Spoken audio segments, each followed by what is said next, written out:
Camille, can you arch your back? Fundamentals of producing go down to a strong schedule, a strong communication with everyone involved, from your talent to your suppliers to your friends, if they are your crew, to the talent.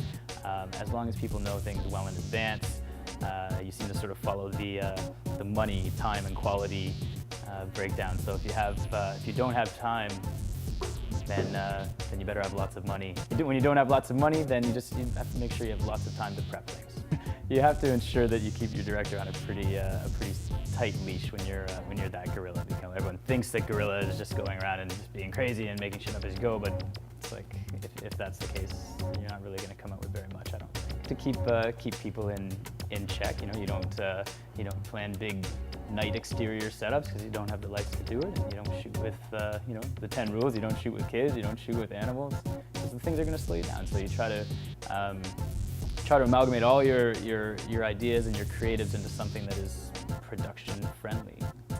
When you're sort of developing projects and you're executing projects at that guerrilla level, there's no second chances.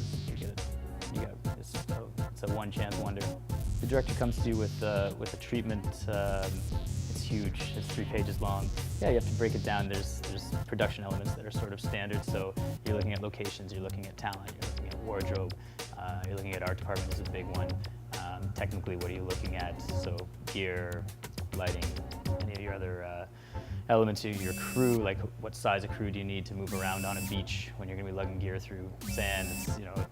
Everything has a different sort of calculation to it, to how many people you need, and how do you know what that calculation is? You just got to work it through. You learn it over the years, or have a strong VP or have a strong crew member who is more experienced than you. They can give you advice. Everyone's out there to give you advice, really. So I mean, you can pick and choose who to take it from.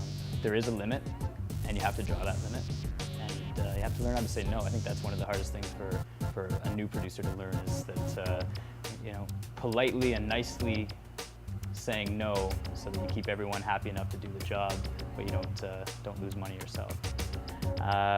You're looking to cut costs where you don't need to cut costs. So you're not going to go to a location where you have to spend any money, and if you are using your friends for talent, you're not going to pay anyone. I think being fair to everyone equally across the board is really important, so that no one finds out that one person's making $500 and everyone else is doing it for free. Keep them well fed, well watered up, have coolers full of, I mean, just making things comfortable enough that people know that it's low budget, they'll understand, but you don't want them starving, and you don't want to treat people like slaves when they're on your production. And being fair with your requests. I mean, if you are not paying your crew, if you're not paying your talent, I mean, you're not going to shoot for 24 hours straight, because no one is ever going to want to work with you ever again. So, of utmost importance, don't blow the whole bank on your shoot day. There's, you can calculate what's happening in prep, but you never know what's going to happen on the shoot day. And big things can come up, and your tendency is to just throw your money at it and make it happen, but it's going to come back to haunt you. Keep a significant amount tucked away for post, because you are looking at processing, you are looking at transfer and color corrections, edits, editors, onlines. There's a massive, depending on what formats you're shooting, it could be 25% of your budget, even higher sometimes. So keep yourself in check, know your limits on your shoot day, know your budget thoroughly inside out, so that you know where you can pull from and where you can add to. Keep reminding yourself that it's one thing to shoot 400 passes of something to get it perfect, but the elements are again going to come back. If you're in post and you have 10 hours of footage, it's not going to happen very quickly. Your editor's going to get frustrated, and your project might not ever see the light of day. They're not to discourage you from everything, listening to everything I've said. It's a lot of hours. You're the first one there, you're the last one to go. It can be thankless a lot of the time, but it is pretty cool to know that you've put together an entire project yourself. You've rattled everyone in, you've kept things going, and you've released this project that is, as much as it showcases a director and it showcases a DP, I mean, your producer print is all over that, and it's pretty rewarding.